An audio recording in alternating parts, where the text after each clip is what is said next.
thì chúng ta nên nhớ hãy nói về cái dòng nước thì nó có tất cả lượng sống. Lượng sống nào cũng nương vào mượn cái dòng nước để mà duyên khởi ra. Thành ra cái linh hồn chúng ta, mắt cũng nhờ linh hồn mà thấy, tai cũng nhờ linh hồn mà nghe, mũi cũng nhờ linh hồn mà ngửi. Thành ra nếu nắm cái linh hồn là nắm tất cả. Mà nếu chúng ta dính mắt vào cái gì thì linh hồn nó ẩn liền, ẩn chứ không phải là mất. Hiểu kịp không?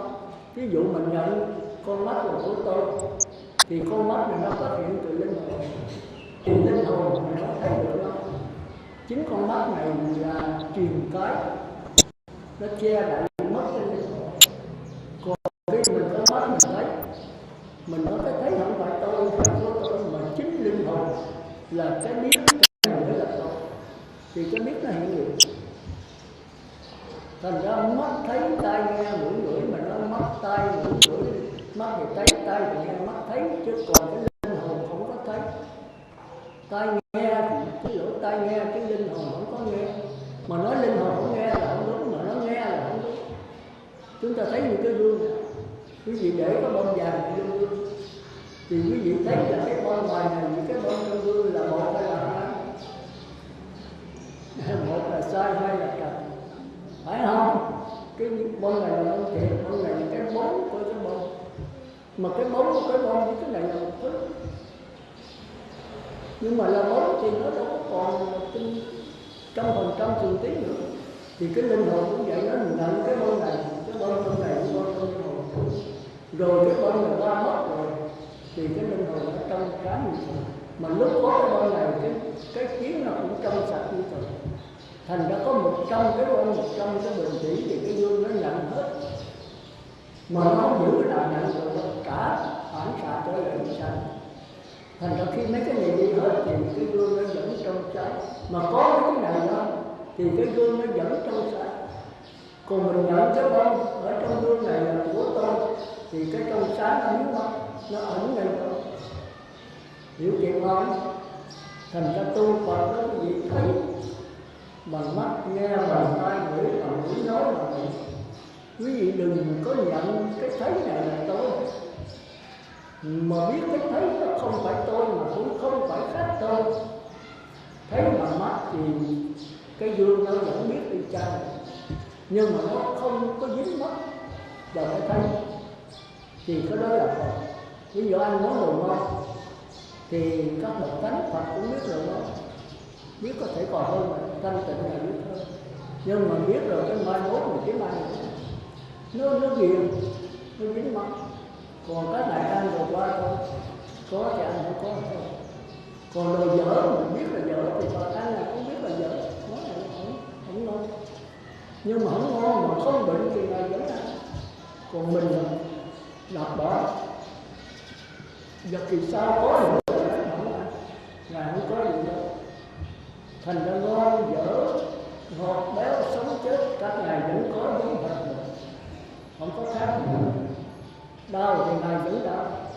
Ngài biết là dây thần kinh đau, chứ cái biết không có đau. Cái Phật tánh của ngài không có đau.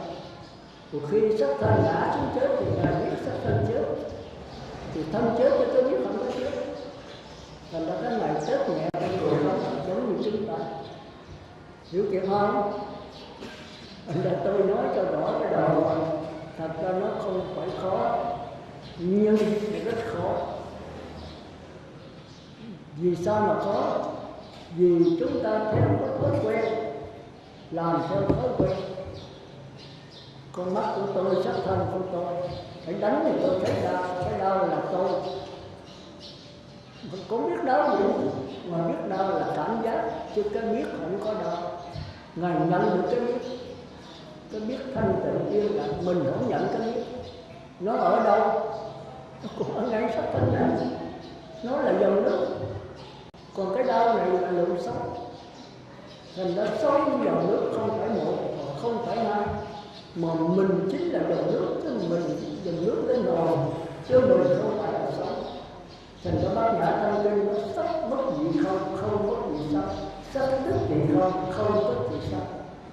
Tức là linh hồn chẳng khác gì với xác thân chẳng khác gì linh hồn. Linh hồn tức là xác thân tức là linh hồn. Và chúng ta đọc hoài chúng ta không hiểu. Mà khi linh hồn đó, cái dòng nước này nó yên lặng thì nó không có một lượng số nào hết. Nhưng mà khi có gió bát con tham sân si nổi lên thì bắt đầu có mặt na. Thì mặt na này mới là tạo ra tâm giới, tạo ra dục giới, sắc giới, vô sắc. Khi mình tu yên lặng rồi, cái mặt na nó yên rồi thì nó trở về dòng nước linh hồn, không còn tướng nữa. Thì cái linh hồn không bao giờ sống, không bao giờ chết, không bao giờ thêm, không bao giờ mất. Nhưng mà chính chỗ đó khi mà nó sáng động thì nó tạo ra cái mặt na, tức là luồng sống mà chúng ta thường kêu là ý chí, kêu là nghiệp, kêu là thức thứ bảy, kêu là truyền thống thức, kêu là thức sanh diệt, kêu là thức tu quẩn, nhiều trên từ lắm, đại khái này vậy. Thì khi mà chết rồi đó thì cái mặt na này nó tạo ra tư tưởng năm thức trước mắt tay mũi lưỡi, rồi nó tạo ra cái hành động nó đeo cái chủng tử đó vô trong ai lại ra.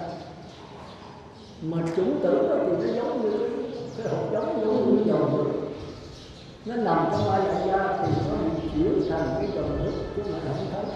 Nhưng mà trong cái dòng nước này có những cái hột nước, khi nào có gió tham sân si ra thì cái hột nước này nó mới kết tụ lại nhau, nó làm thành cái hình tướng. Đại khái là như vậy. Hiểu kịp không? Hiểu không hiểu thì thôi, mai mốt thì thật lại. Chứ giờ hiểu giảng cho rõ là không được. Cái gì bao giờ tôi chắc vài trăm lần nha. Thì trong cái bài kinh 66 này là bài kinh độc đó nhất.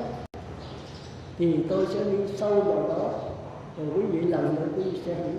Cũng trong sắc thân này thôi. Giờ tôi sẽ đọc.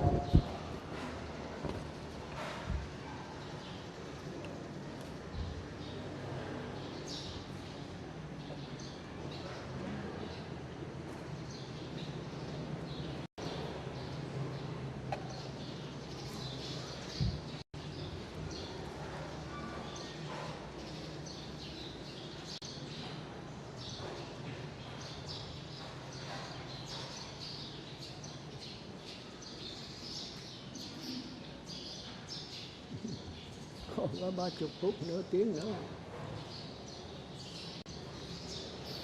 Bài kinh 66 và bài kinh này Phật giảng trong số 148 trong kinh Trung Bộ. Thì nó ngắn, nó dài, nhưng mà tôi tóm lại nó rất gọn. Thì tôi thấy cách trình bày của hồi xưa hơn khoa học bây giờ. Thì tôi mới tóm lại thì nó rất hay, có nhập đề, có thân đề và có tích luận. Phần dẫn nhập tức là đi vào nhập đề đó có 6 chứng, tức là 6 phần không gian. Thì lúc đó Phật giảng là thành xá dễ, rừng Kỳ Đà, tịnh xá cấp cô độc, kêu là Kỳ Đà Lâm. Kỳ Đà đó là có thái tử Kỳ Đà. Ông là con vua, ông có một cái vườn ở ngoại ô, cách đâu cái thành phố của ông là chừng 6 cây số. Cái đất rất là mấy trăm mẫu, thật là đẹp. Thì Đức Phật muốn cho chư tăng ở cho đó là mình vô đi bát được. Thì có 4-5 cây số thì tiện quá. Thì Đức Phật chịu cho đó. Ông mới ra, ông năn nỉ ông Thái tử Kỳ Đà nó bán cho ông. Thái tử Kỳ Đà không đất được. Tôi đâu có thiếu tiền, tôi là Thái tử mà làm gì tôi bán, tôi đâu có kẹt tiền gì đâu. Ông theo năn nỉ hoài 4 năm lần. Thì ông Thái tử Kỳ Đà nói, ông cha nội này sao kỳ hả? Sao lại năn nỉ mà kỳ? Cái vườn của tôi có mấy trăm mẫu, ông muốn làm cái gì? Ông nói cúng dường cho Đức Phật. Không phải ông mở mà nó không, tôi cúng cho, tức là hiến dân cho Phật đó. Ông nói Phật là cái gì mà dữ vậy, ông cứ kính quá vậy. Nói Phật trên đời có kiếm đâu ơi, mấy ngày năm mới có hiện một vị Phật vậy. Thì Thái tử Kỳ Đà nói tôi không có bán, tôi là Thái tử mà. Bây giờ nếu ông mua đây ha, ông nói chơi, ông lót vàng tới đâu là tôi bán tới đó. Mấy trăm mẫu mà lót vàng thì cũng biết bao nhiêu tiền.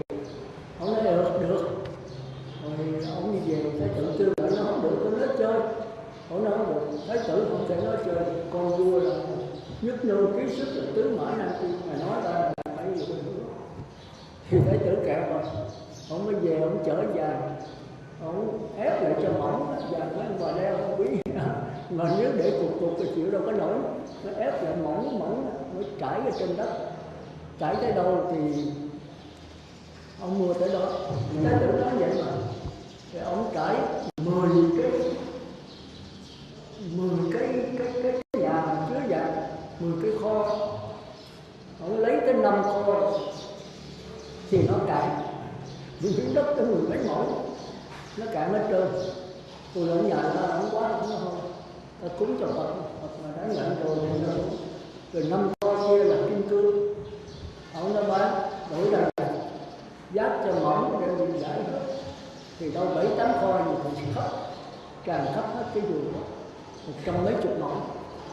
Thì Thái tử Phi Đà ứng quá, trời ra nội này đâu mà vàng quá trời, cúng gì mà trải vàng lên mặt đất. Thì còn mấy cây cây, ông đứng ông chống lạnh suy nghĩ cho mấy cây cây này làm sao mà lót vàng được. Thái tử nói bọn ông có chuyện nào ông tính là không mua, ông mua thì trả lại đi, ông lấy vàng đi cái vườn trả lại tôi. Ông nói không phải, nói tại sao mà đứng là suy nghĩ hoài, suy nghĩ mấy cái cây này không biết tôi lót làm sao cho ngài dự ý. Cái cây nó lót rồi lót vàng làm sao mà mất cái cây được. Thì Thái tử nói thôi, tôi kính ngài mà lo cho Đức Phật quá trời, tôi không biết ngài làm sao. Thôi việc cái cây là tôi cúng, ngài cúng đất thôi.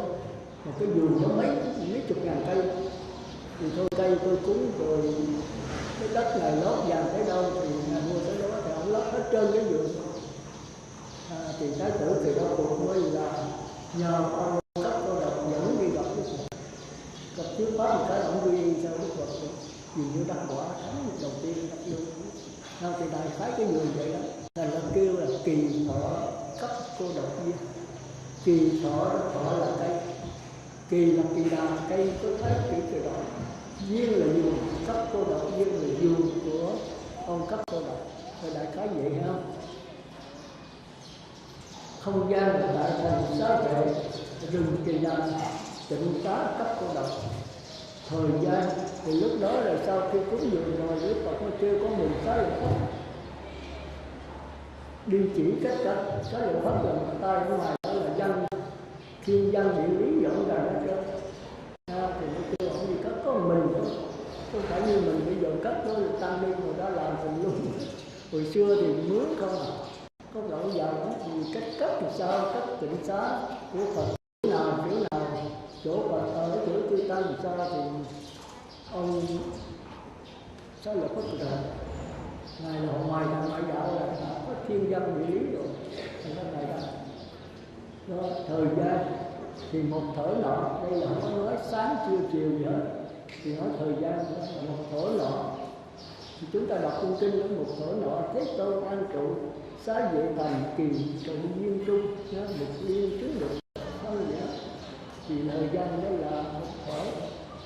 Thứ ba là Thế Tôn giảng, tức là Phật Thích Ca giảng. Bốn là các vị tỳ kheo nghe, giảng cho ai? Đối tượng là các vị tỳ kheo. Giảng cái gì? Giảng là kinh 66. Và kinh này nói về cái gì?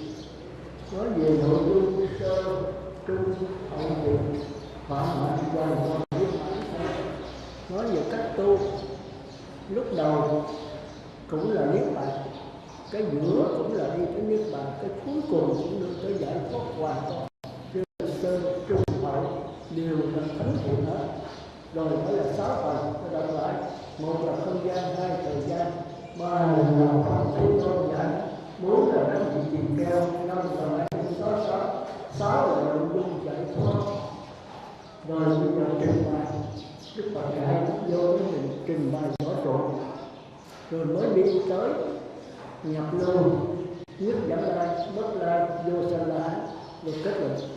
Cái bài kinh đọc đó thì cái này kỳ tới Phật tử nào phát tâm lên nói ra mỗi người một tấm thì tôi không kịp. Tính giả cái này mấy năm trước có hết rồi, Phật tử cũ thì chắc ngon, kiếm lợi chắc còn.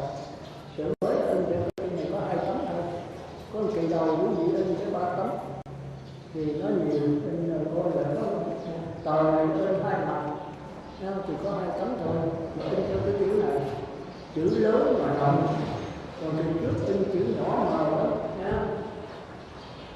Thì một đó, những gì nhìn sắc thân mình 6 căn, cái gì cần đó là mắt, tai, mũi, lưỡi, thân, dạ ốc. Nên nhớ chỗ khó ha, là 4 đường ác thì ốc thì chưa có trí căn là mặt na, là qua nhiều trời mới có mặt na. Mặt na là gì? Đã học giải đó là gì? Chính là ý chí. Lời cũng chưa có ý chí. Cái khó khăn của bà giải ở chỗ đó. Tôi nhờ Minh Đăng Quang bà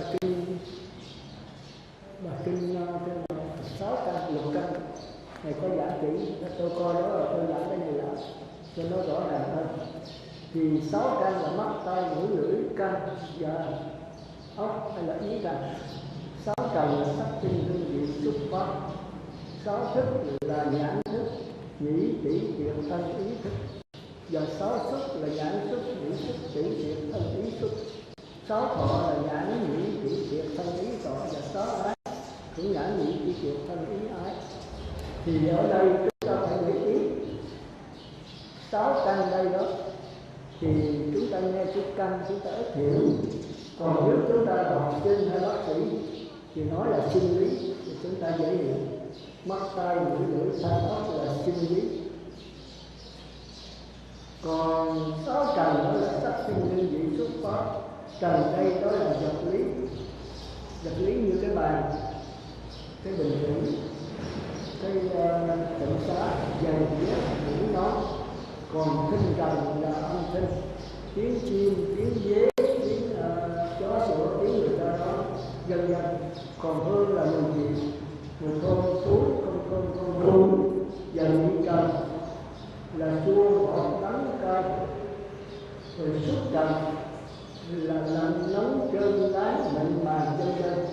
Còn pháp trần là gì ha? Pháp trần là gì?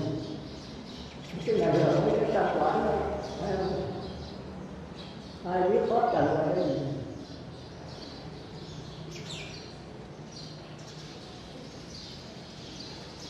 Dân Thái cái như cô đâu cô này chạy 2-4 chạy truyền tay hồi tưởng này do một năm phải sửa từ cái năm lần đầu đã rồi gọi là thành. Nói lớn là tôi không nghe, nói rồi có mở chưa? Một theo con thì pháp trần là còn có là 2 cái yếu tố gọi pháp trần đó là danh với khách. Nhưng mà cái pháp trần này là do mặt nam nó phải sửa 5 trần đầu, tức là sắc, thinh, hương, vị, xúc trở phải sửa 5 trần đầu trên gọi là pháp trần. Đâu cho có ví dụ coi. Anh có nói là thủy, còn cái tướng của nó là mình cộng đồng. Vì vậy chúng ta gọi là pháp trần. Thôi được rồi, tôi còn có tay. Giờ ai nói là pháp trần được nữa nè. Thôi cô còn cái gì cô nói đi. Tôi tìm nè. Tôi này cũng gì lắm mà. Đâu pháp trần cái gì đâu cô nói tôi. Đầu đó, bây giờ đã thấy tư tưởng nó sửa lại có một cái hình tướng rõ rồi thì gọi là pháp trần. Nói coi còn có tay đúng vậy đó. Còn đi cô có giỏi nữa. Rồi tôi giảng nhau. Thì cần đây đó kêu là vật lý. Người nha, người dầu xanh, tôi thuốc, không thuốc. Còn vị cần là đối tượng của cái lưỡi. Chua, cay, nắng, chát, mặn nồng. Còn sức cần là đối tượng của cái tay, cái chân, cái thân mình. Thì do chân, láng, mụn, màng, mặn, nấu. Còn pháp trần đó là do cái ốc. Không phải ốc mà do ý căn, tức là mặn na hay là tư tưởng. Thì cái pháp trần là quan trọng vô cùng. Thí dụ bây giờ quý vị thấy tôi thì cái đó là sắc trần hay là pháp trần? Sắc hay pháp? Sắc trần. Rồi bây giờ quý vị về nhà tối ngồi thiền quý vị nhớ cái lời tôi giảng, nhớ cái Phật tử ở đây thì có đó phải sắc trần không? Đó là cái gì? Pháp trần. Thì các âm thanh cũng vậy. Bây giờ nghe tôi nói thì đây là pháp trần phải không? Tinh trần. Rồi xuống về nhà nhớ lại sư giảng thì cái nhớ này là tinh trần hay pháp trần? Pháp trần. 5 cái này sắc tinh hương vị xúc dưới hình thức hồn tưởng, chúng ta thường kêu nôm na là nhớ lại, thì đó là pháp trần. Nhớ ha. Thì sao tôi hỏi đó là một cái pháp trần, còn cái thứ hai nữa hồi đó giờ tôi ít có giảng, tôi không nhớ, không trần. Pháp trần là còn một cái cải sửa nữa. Ví dụ bây giờ tôi nhìn quý vị thì con mắt tôi thấy quý vị, thì quý vị đối tượng con mắt tôi là sắc trần. Rồi sau đó nếu như vậy đó thì sắc trần tôi con mắt vừa nhận thấy đó, thì cái đó tôi phát hiện dễ chịu khó chịu thì đây là làm gì? Tôi thấy cái bông này đẹp quá, tôi thích, rồi tôi muốn chiếm lấy cái bông, không có tư tưởng suy nghĩ, thì cái đó là chưa có pháp trần, mới là sắc trần thôi. Rồi tôi về tôi nhớ lại thì đó là pháp trần. Còn bây giờ cái bông này tôi thấy tôi dễ chịu, rồi tôi muốn chiếm hữu ăn cắp nó, thì cái này là tôi là thấy sắc trần, chứ chưa có sự phân biệt. Thì cái này kêu là ngạ quỷ.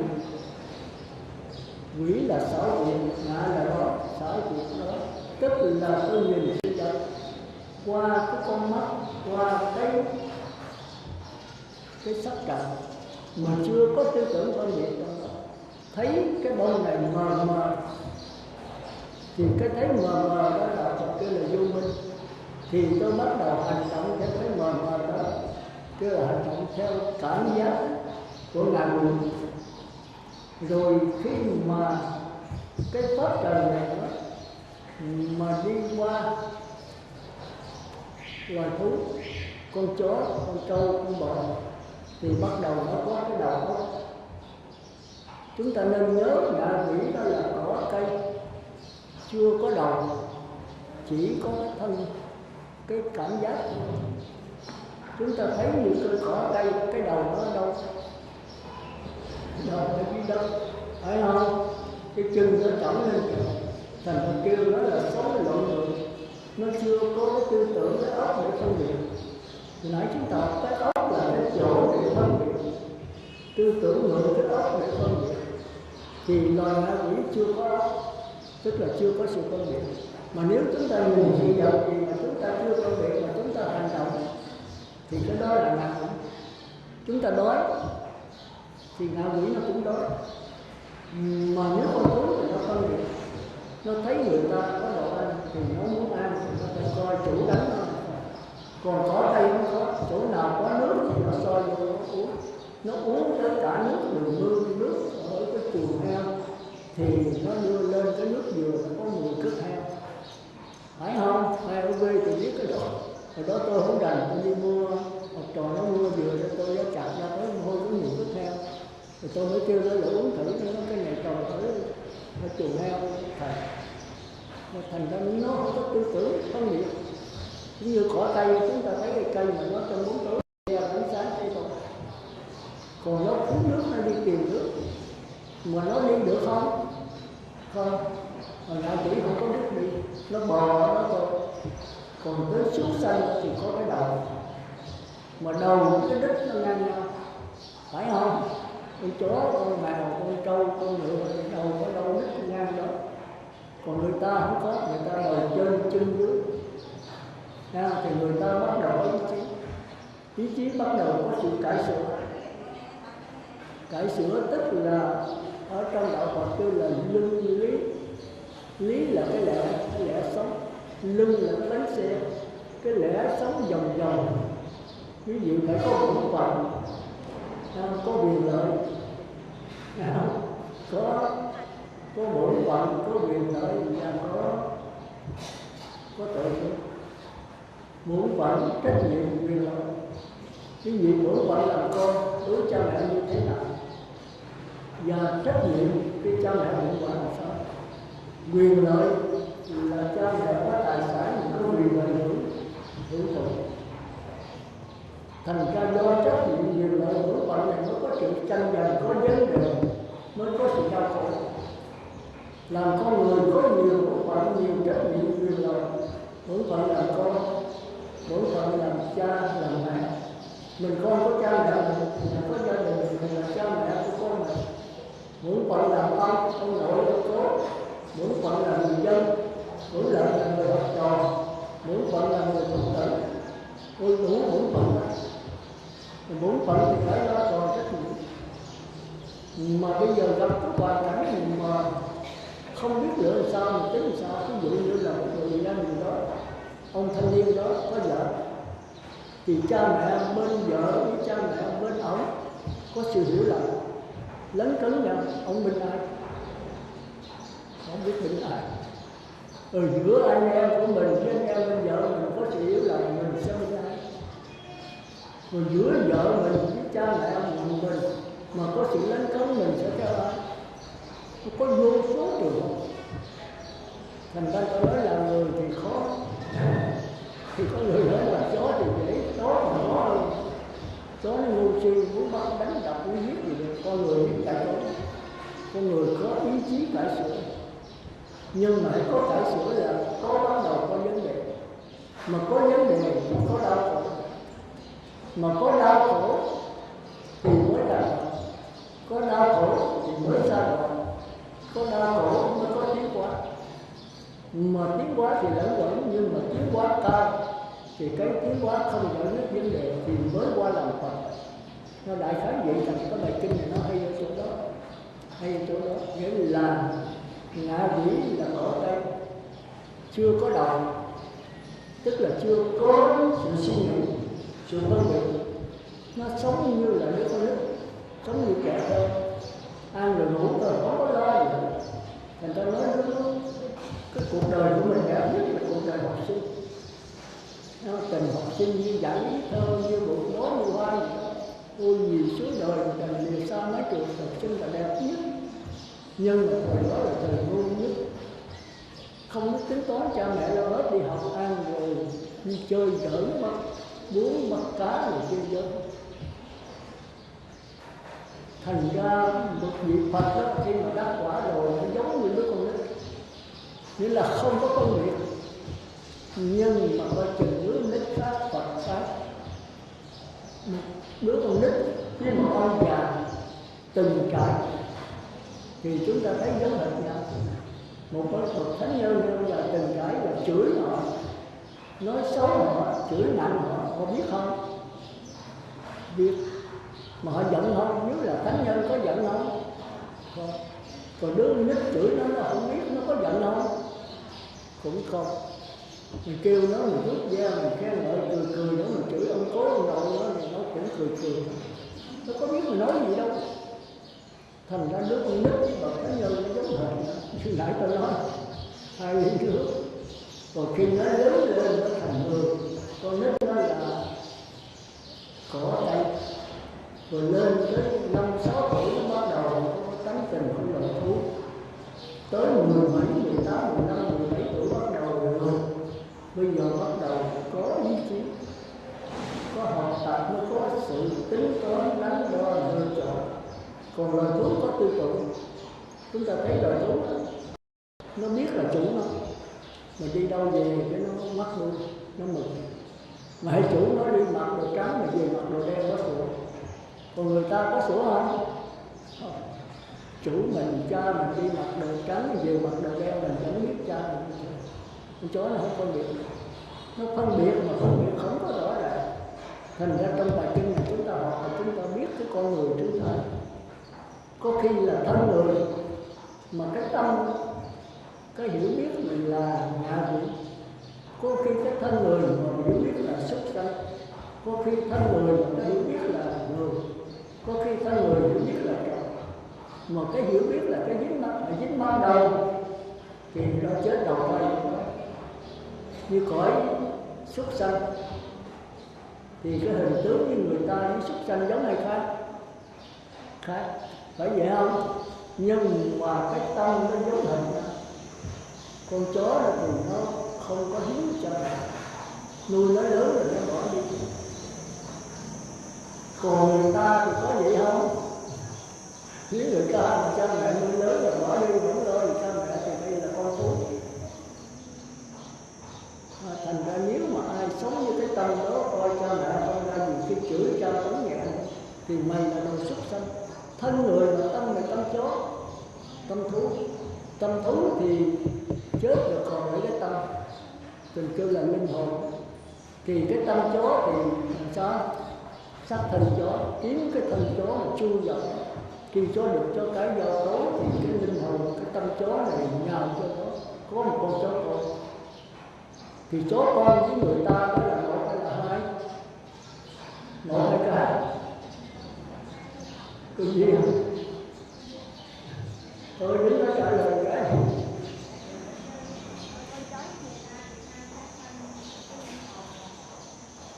Thôi được rồi, cho cả hỏi tay đi.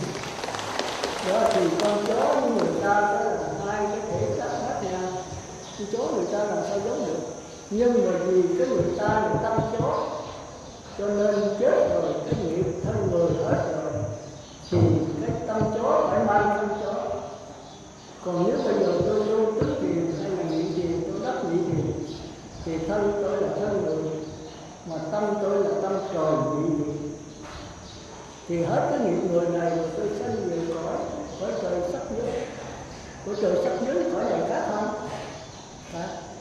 Trời sắc giới nó không có nam nữ, không có nam căn nữ căn, sống bằng cái hào quang, không có mặt trời mặt trăng, sống bằng cái hào quang như vậy. Khi tôi chết rồi, tôi tuổi thọ biết trước nha, biết trước là tuổi thọ tôi, thì tôi cố gắng tập trung tôi lên tam thiền tứ thiền, hoặc là tôi không có tôi chạy như kiếp Phật, tôi lại để giấy cái phước đức của này, tôi sinh được cõi tốt. Còn không biết, nếu là cõi trời có quả có phần quán, thì rớt xuống thành súc sanh hạ quỷ. Đại khái là gì tôi giải cho cái gì biết, để cố gắng tôi ngay bây giờ. Quý vị phải biết mình sanh về đâu, rồi mình điều khiển cái biết này, cái nghiệp này đi vào cái đó. Nhưng mà người Phật tử không chịu cái đó, Đức Thái tử Sư Đạt Đa không đồng ý. Tôi là cải sửa, tôi bây giờ thân người nghiệp rồi, bây giờ tôi không chịu thân người thì tôi phải chuyển cái nghiệp rồi, cái nhận thức là người này lên vị thiền sắc giới. Thì khi cái nghiệp người tôi hỏi tôi chết rồi, thì cái tâm tôi là tâm trời sắc giới, thì tôi sẽ mang sắc thân trời sắc giới. Thì thân này là cái hào quang, chứ không phải vì làm xương cảnh. Tôi dùng cái định lực của tôi tạo cái sắc thân bằng hào quang. Nhưng mà hào quang này với hào quang của Phật, hào quang thế giới cực lạc nó khác nha. Hào quang này nó thì có thể thấy được, nắm bắt được. Bởi vì do tư tưởng đạo, do định lực mạnh, kỹ, lâu, sâu. Hào quang này nó sáng, nhưng mà lợi gần nó mát, chứ nó không có một tản khoái. Còn hào quang của Phật thường là một dài, chúng ta đến gần là chẳng những nó mát mà nó sảng khoái như là uống thuốc bổ. Hai cái nó khác là sao? Và nếu hào quang của Phật đó thì Ngài tạo bằng cái đôi xem, thì mình chụp ống kính thấy có tướng mà không có tướng. Còn hào quang của tôi chụp đi, hai cái nó khác. Thì đại phái vậy đừng nói gì học sâu cái gì sẽ thấy. Thì ở đây tôi xin giảng cái thứ nhất là cái pháp trần mà từ xưa giờ chúng ta thắc mắc hoài. Thì cái tư tưởng mình có hai, một cái là nó cấu kết, nó liên hợp với mắt tai mũi lưỡi thân, để rồi về nó nhớ lại. Có đồng ý thức đều là mũi câu ý thức, là hợp tác với mắt tai. Khi mà mắt thấy cái bình tĩnh thì cái bình thủy này nó lọt vào trong hai đại gia tối đó, hai đại gia mới cung cấp thì cái tư tưởng mới nhớ lại cái bình thủy đó. Rồi còn cái ý này nữa, thì sắc hình hương vị được cải sửa thành ra hồi tưởng lại, cái đó gọi là thoát trần. Rồi khi mà tôi hồi tưởng vậy, tôi thấy cha hỏi em mình sống vậy là sống ở nhà gì? Thôi bây giờ mình cải sửa lên xuất sanh, tức là cải sửa cái pháp trần lên, bắt đầu có cái tư tưởng, có sự phân biệt, thì cái pháp trần biến thành là hồi nãy cái sắc trần là cái nền mờ thôi, bây giờ có hình tướng hơi rõ thì cái đó kêu là xuất sanh, nhưng mà chưa có ý chí lựa chọn. Rồi lên cái nữa, cái pháp trần khi mà tôi về tôi nhớ lại thì bắt đầu tôi thấy xuất sanh, thấy không được, tôi phải lên khỏi người thì tôi cải sửa cái pháp trần nữa, thì pháp trần trở nên pháp trần của con người, tức là có sự phân biệt, có lựa chọn, có quyền lợi, có bổn phận. Thì sau khi tôi sửa lên khỏi người rồi, tôi mới cải sửa con mắt lại. Con mắt hồi nãy đó là sắc trần của ngạ quỷ, rồi có tư tưởng cải sửa sắc trần của xuất sanh, thì cái đó kêu là pháp trần. Rồi pháp trần của xuất sanh thì con người phải cải sửa một cái nữa, thì cái này cũng kêu pháp trần của người. Rồi sau khi pháp trần của người rồi thì tôi mới sửa mắt tai mũi lưỡi theo pháp trần của người. Thì pháp trần này đó là thuộc về ý xúc. Hồi nãy đó là pháp trần đó là của loài thú, là ý thức. Giờ sửa một lần kêu là ý xúc, hiểu không? Thì không hiểu thì thôi, cái ngày hôm có giảng này thì tôi giảng nhiều lần nha. Thì đó là chúng ta đã tái hiểu vậy, rồi thì tới gặp nhau tôi hết giờ, thì tới gặp nhau chúng ta giảng tiếp. Bây giờ tôi nói lại hết đi rồi chúng ta đi sâu vào bài giảng. Thì ở đây đó, ý căn đầu tiên đó là sinh lý, pháp trần đầu tiên đó là có tư tưởng thì là xuất sanh, rồi đến cái pháp trần kế nữa là có mặt na, có ý chí, tức là có nghiệp, thì chỉ có người mới có thôi, thì cái đó kêu là ý xúc. Con người là xúc chứ không còn xúc nữa. Còn loài thú thì có xúc, còn mà ngạ quỷ đó chưa có cái tư tưởng, tức là chưa có cái linh hồn, nó chỉ là một cảm thấy mờ thôi. Cái loài thú là linh hồn nó yếu ớt, nó kêu là tư tưởng. Còn xuất sanh là cỏ cây, chúng ta kêu cái linh hồn nó, chúng ta thường kêu là cái gì? Thọ thần. Thọ là cảm xúc. Khi chết rồi, cái cây chết rồi còn cái cảm giác, thì cảm giác thì đi đầu thai. Nếu mà cái cây sống mấy trăm năm thì bắt đầu chuyển qua tư tưởng, nó có thể sanh lên làm loài thú. Còn loài thú mà nó sống lâu và nó giỏi, ví dụ như con cọp, con mèo, con khỉ, thì nó có thể có ý chí, tức là nó sống lên làm người.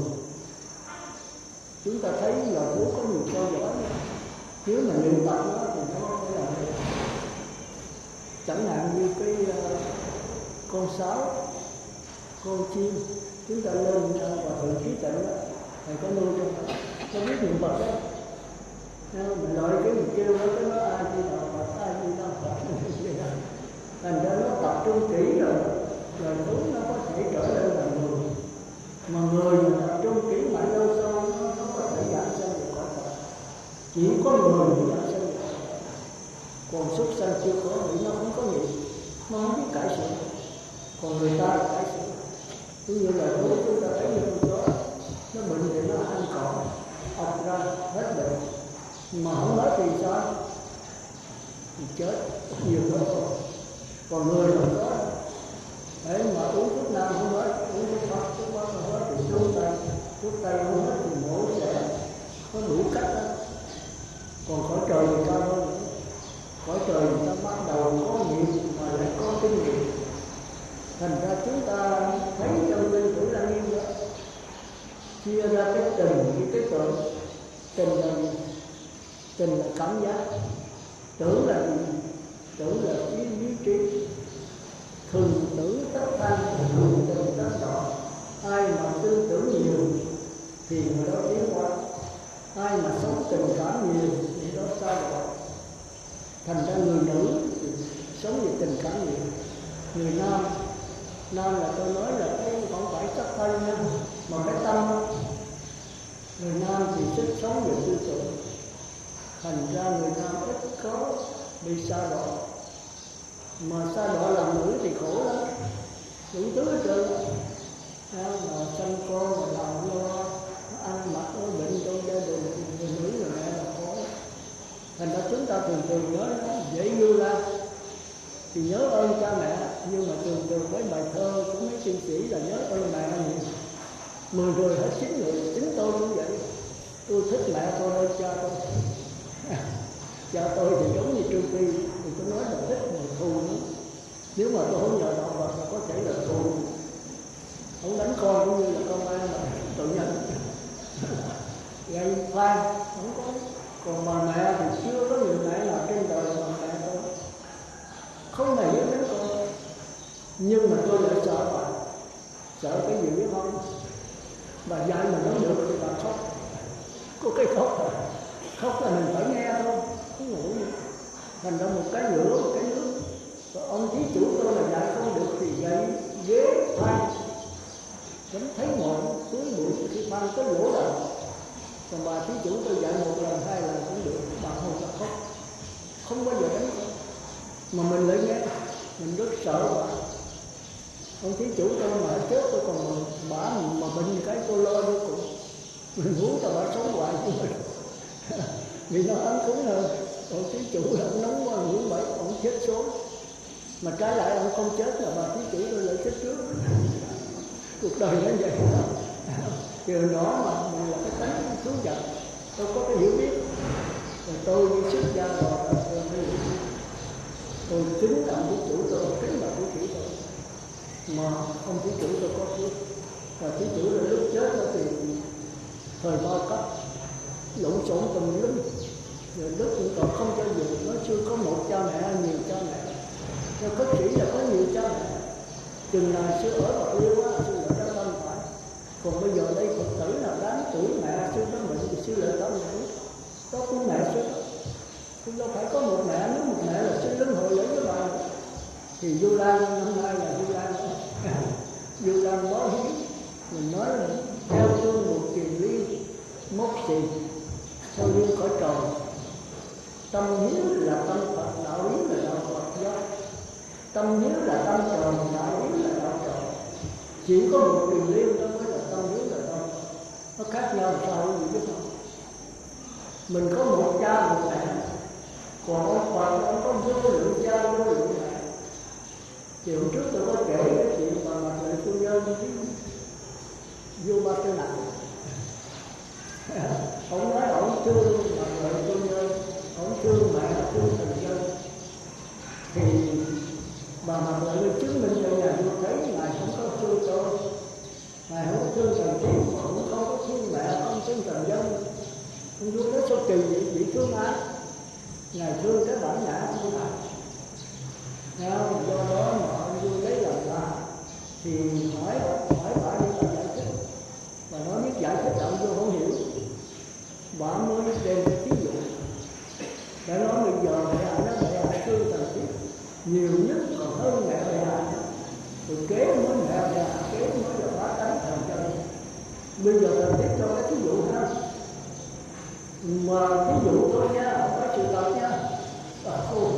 Bệ hạ cho ai không? Bệ nó được, không thì cho thí dụ như sao bà hiểu thì không hiểu được thôi. Thì bà nó nói thí dụ bây giờ thần thiết thương một chàng trai để trai bệ hạ. Nhưng là thần thiết lấy trai đó, nó đúng vậy. Thì bệ hạ xử sao, nhưng mà thí dụ thôi nha. không phải là sự thật. Thì ông vua nói thôi đi canh rồi sáng rồi ăn bánh ngọt uống trà thôi, sướng quá là những câu chuyện để cho nó khó bỏ nó sao thì bà không chịu. Nó nói cái này thần thiết ví dụ cho mẹ hiểu là mẹ không có thật sự thương thần thiết, không có thật sự thương mẹ thương thần cho. Nói ai Khanh nói cảm không hiểu gì hết. Thương là thương người nào, thương đối tượng nào, không phải thương là thương ai bây giờ. Nó mẹ thương có bản lãnh của mẹ. Ông nói thương mình nó sao là kỳ. Thì bây giờ mẹ cứ trả lời đúng. Trời vua chứ khó nói thôi bỏ qua. Nó nói trời vua bữa khác. Ông nói không, cũng bị thần thiết nói vậy. Thì nói giờ mẹ không trả lời, thần thiết trả lời mẹ coi phải không nha.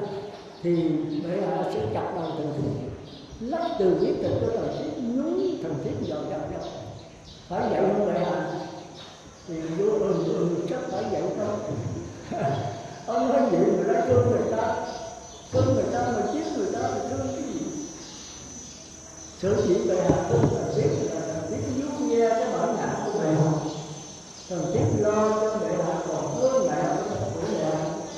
Do đó bệ hạ thương thần thiết nhiều hơn mẹ chỉ lo cho bệ hạ ăn mặc ở bệnh thôi. Từ nhỏ mẹ hơn ước con nào con đó rồi nuôi con cho tới lớn thì cái con nó rất lớn. Còn thần thiết lo nhiều hơn con. Việc chánh trị của bà bao nhiêu thần thiết lo. Ông vua ông có hụt, ông hỏi có lâm như là những cái gì trong nước mà xảy ra chiến tranh hay là xử lệnh thần trung thần gì mà bạc lại chung. Bà nghe bà nhìn cái bà biết đó. Nhiều cái vấn đề không giải vua thì có nhiều vấn đề ăn trộm ăn cướp bị đố trung thần lệnh thần bà mà giải quyết hết, giải quyết dùng cho chị. Thành ra vua nhờ có công ơn của vua sung sướng vô cùng, không có động ngón tay, không cần suy nghĩ, do bà là vua giải quyết hết. Thành ra vua là bản ngã của ông thì ông thương nhiều hơn. Ông chịu, ông nói ai Khanh nói mà Trẫm như vậy là Trẫm ích kỷ, Trẫm đê tiện quá, Trẫm lợi dụng thần thiết, lợi dụng mẹ, Trẫm lợi dụng thần đây. Cô nó không phải đâu, cái này không phải ích kỷ mà nó nhỏ hẹp. Bệ hạ có thương có người thần thiết, thương người mẹ, thương thì trần dân của bệ hạ, nước bệ hạ. Còn nếu bệ hạ rộng đó, bệ hạ có nhiều thương người dân, thương nhiều mẹ, thương cả những người những cái nước khác. Chứ bệ hạ thương nước bệ hạ không thì cũng đúng. Còn bệ hạ đánh nước người ta thì bệ hạ cũng đâu có thương mình, đâu có thương nước mình. Chẳng qua bệ hạ nghĩ đến cái nước của mình, cái bản ngã của mình, mẹ của mình, vợ của mình. Còn mẹ không nghĩ rằng những người khác cũng đau khổ. Mà nếu có tâm trọng thì mới là tâm trọng. Tâm mẹ là tâm trời, trời là tốt, nhưng mà nó nhỏ, nó hẹp. Ông vua nghe chịu, nhưng mà về trên nó không ngủ được. Thôi giờ đi nghỉ, cảm nhức đầu quá, sáng mới đủ, rồi vô hỏi Phật. Phật xác nhận là bà nói đắc quả thánh của bà bất lại. Nó có cái nhìn như vậy chứ không phải là ai mà dễ mà hiểu như vậy. Thôi thì chúng ta trở lại đại khái là cái hiểu đạo Phật nó cao. Thì chúng ta qua cái này chúng ta sẽ hiểu, rồi chúng ta sẽ sống như một đời như nhau. Chúng ta sẽ đắc quả thánh của bà, không chừng quả là hán trái. Thì bây giờ chúng ta tiếp tục. Thì ở đây đó thì tới là quý vị phát tâm photo cái này mỗi người một tấm về coi trước rồi cho giảng để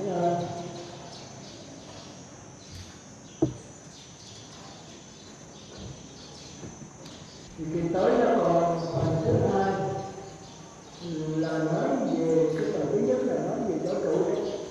Thì 6 căn, 6 trần, 6 sức, 6 sức, 6 thọ, 6 ái. 6 căn là 6 phần sinh lý, còn 6 trần là 6 phần vật lý, còn 6 thức là 6 phần tâm lý, 6 sức, 6 thức là 6 phần tâm lý của địa ngục, ngạ quỷ, súc sanh, giả tu la. Còn 6 sức là cái tâm lý của người trời diệu giới. Còn sáu thọ là cái tâm lý của sơ nhị tam thực. Sáu bát là cái tâm lý phân biệt của tứ thiền sắc giới và tứ không. Đó là hết toàn thể tam giới võ độ. Tôi nói lại 6 căn. Thôi người ta hỏi chút xíu nữa. Căn với trần. Căn là sinh lý, trần là vật lý. Còn thức, xúc, thọ, ái là tâm lý. Như vậy thì vật lý, sinh lý nó khác nhau làm sao? Căn với trần khác nhau làm sao? Hãy người bên đây chưa có nói. Bây giờ bắt đầu nói. Cô này đi, cô lâu quá không gặp rồi. Cho tôi biết tôi căn mấy trần vật lý sinh lý khác nhau làm sao? Không trả lời được. Bây giờ tới cô này, cô có trả lời được không? Này bây giờ không có nghe. Cũng như nổ ra thì cái đang chết rồi. Mà để cho nó mà nó tốt được cái sinh lý là bây giờ cái chỉ máu luôn. Mà tôi lấy chỉ máu rồi thì cái đang hết rồi, không còn nhất nữa. Phải không? Có hai cách nhất nữa. Cái nhất của đang là sao? Cái nhất của chỉ máu là sao? Thôi được rồi, thôi là bắt rồi. Hết giờ nữa.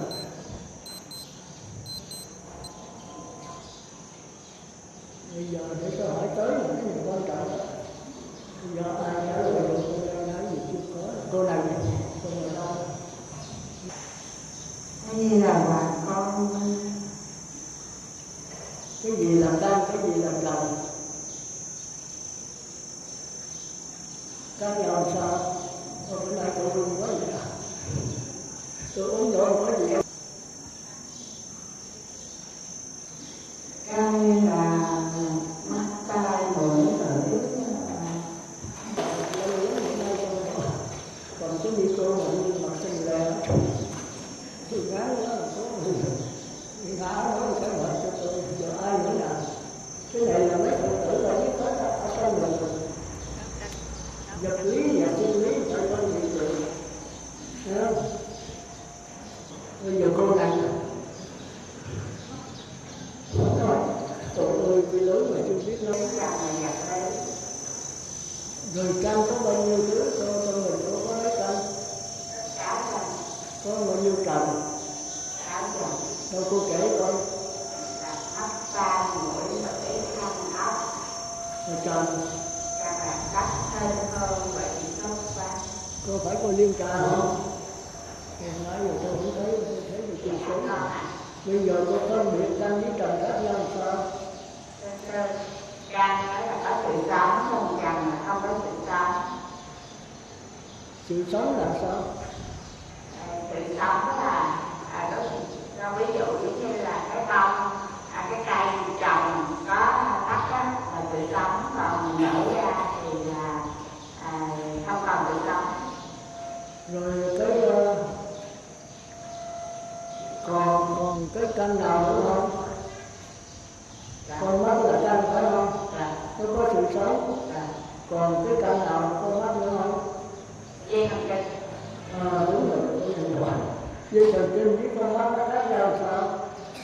Dây thần kinh thì cho cảm giác, còn mắt thì chỉ cho cái thấy. Dây thần kinh là kêu là cái gì? Tỉnh sắc căn.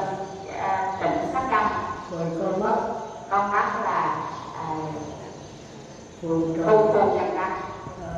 Thì cái con mắt phù trần căn nó cho cái cảm giác làm sao? Con mắt là phù trần căn thì cho khi con nhìn thì nó cho cái hình ảnh của cái tập con nhìn lên con mắt, còn cái tỉnh sắc căn thì nó rung lên nó cho cảm giác của cái dây thần kinh với cảm giác khó chịu, dễ chịu. Còn dây thần kinh thì cho cảm giác phân biệt. Vậy là cái óc nó cảm giác gì? Nó mượn dây thần kinh để cho cảm giác khó chịu, dễ chịu. Rồi tôi nói nó phân biệt. Cái nào tôi phân biệt? Tương tự.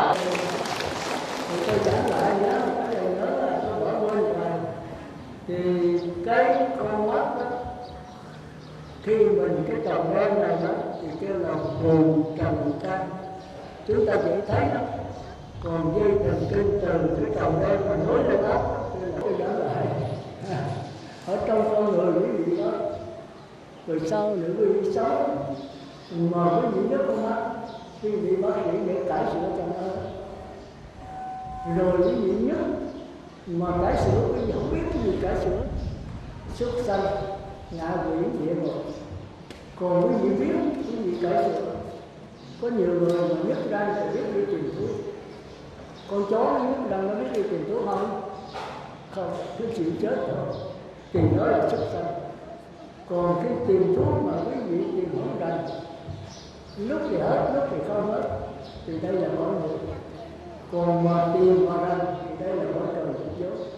Thành ra trong Thủ Lăng Nghiêm chia rất rộng. Người ta thì năm tình năm tưởng. Tình là cảm giác lời mời. Người mẹ từng sống vì tình, cha sống vì tưởng. Thế là tôi nói tâm đó, chứ không phải nói cái thân. Còn loài thú đó, thì nó sáu tình. Xuống lại tôi là 6 tình, có 4 tưởng. Tình nó nặng hơn, thành ra nó ngu của người ta. Còn ngạ quỷ đó thì nó 8 tình mà có 2 tưởng.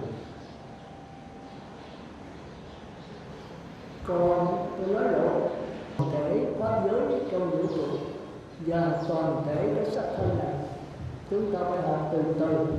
Chúng ta bắt đầu từ địa ngục, ngạ quỷ, xuất sanh Atula, người trời giới, rồi khỏi cần niệm Phật nữa, chìm đắm trong trạng thái niệm Phật mất thân, mà được 7 tiếng không còn ăn uống, 7 tháng không còn ăn uống, 7 năm, 7 ngàn năm, thì đó là gọi là nhập định, đi vào ai được. Chừng đó quý vị sẽ biết ai mà niệm Phật mà khỏi cần niệm Phật. Tôi muốn niệm tôi nghe không có tiếng niệm. 7 tháng, 7 năm, 7 ngàn năm thì tôi đang ngồi thẳng lẽ đó mà tôi không có tiêu tiểu ăn uống gì hết, nhưng mà tôi ăn uống bằng cái hỷ lạc, hỷ lỗ mũi bằng con mắt nhìn, bằng lỗ tai nghe, nó có cuộc sống. Tử còn sắc giới là cao hơn. Từ dục giới nó chỉ biết không, nó biến qua, khi nó chết nó biến mất, nhưng mà cái thân nó còn thôi. Có nam có nữ thì khỏi này đẹp lắm đó, nhưng mà các vị tiên và các vô cùng. Còn tới cõi trong đó hướng cái ý này, nếu quý vị niệm Phật mà khỏi cần đếm mà được 7 tiếng là quý vị bắt đầu bước chân qua cái cõi trời sắc giới. Hào quang nó chính quý vị đó, vô cái định lượng mình tạo cái hào quang bằng sắc thân. Quý vị muốn chết là quý vị biến mất thôi. Quý vị ngồi đây nói chuyện, quý vị thấy sắc thân tôi nói tôi đi à, thì còn cái hào quang nó biến mất. Thì đại khái là vậy, nó không có cái gì mà bí hiểm hết, mà cái đó kêu là thành công. Quý vị cũng làm được thứ, nhưng mà khó làm. Quý vị còn lo đủ thứ hết. Thành ra cái giữ giới trên điều đó là bớt đi cái vụ mà hưởng thụ, mà càng bớt hưởng thụ thì giờ quý vị rất nhiều. Quý vị đây biết, còn biết mà biết rõ không dính mắt nữa thì đây là Phật hiện tại. Rồi đại khái như vậy thì quá giờ thì trước khi biết lời thôi thì tới trở lại nhé. Tôi kêu như nãy đó về có cái gì đó thôi thì nghe thuyết pháp và địa ngục. Còn quý vị nghe thuyết pháp là nghe bằng tôi.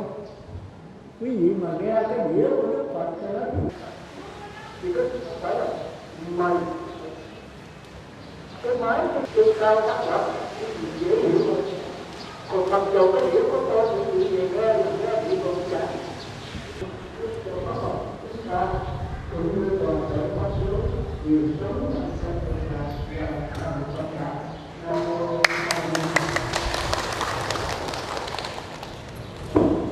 A Di Đà Phật. Mời đại chúng đồng quỳ lên.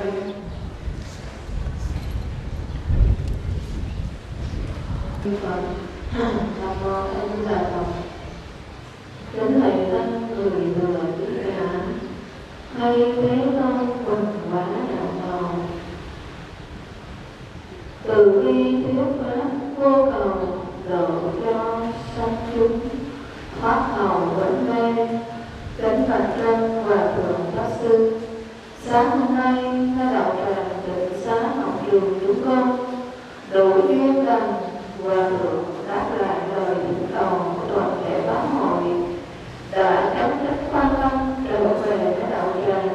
Và trong 2 tiếng đồng hồ vừa qua, Hòa thượng đã âm thầm chỉ về để chúng con thấy rõ được cuộc sống như thế nào của mỗi một chúng sanh, và làm như thế nào để chúng ta có thể tiến đến gần với con đường giải thoát an lạc.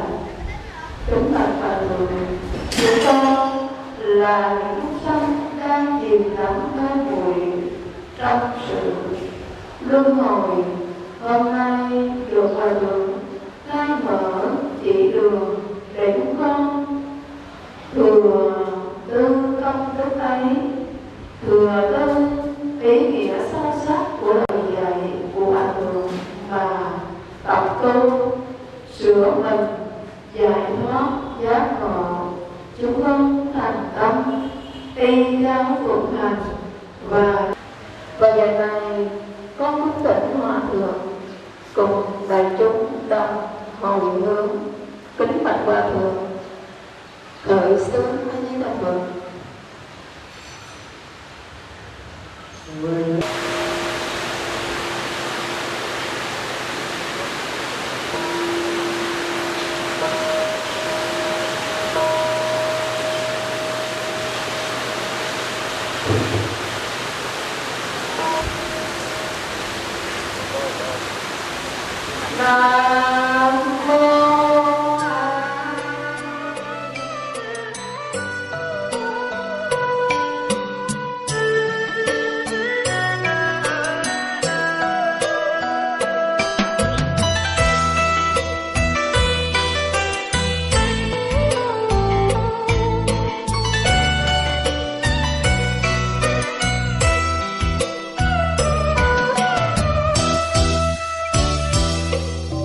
Ngàn hoa thành kính dâng lên người, lòng con nguyện xin Đức Thế Tôn.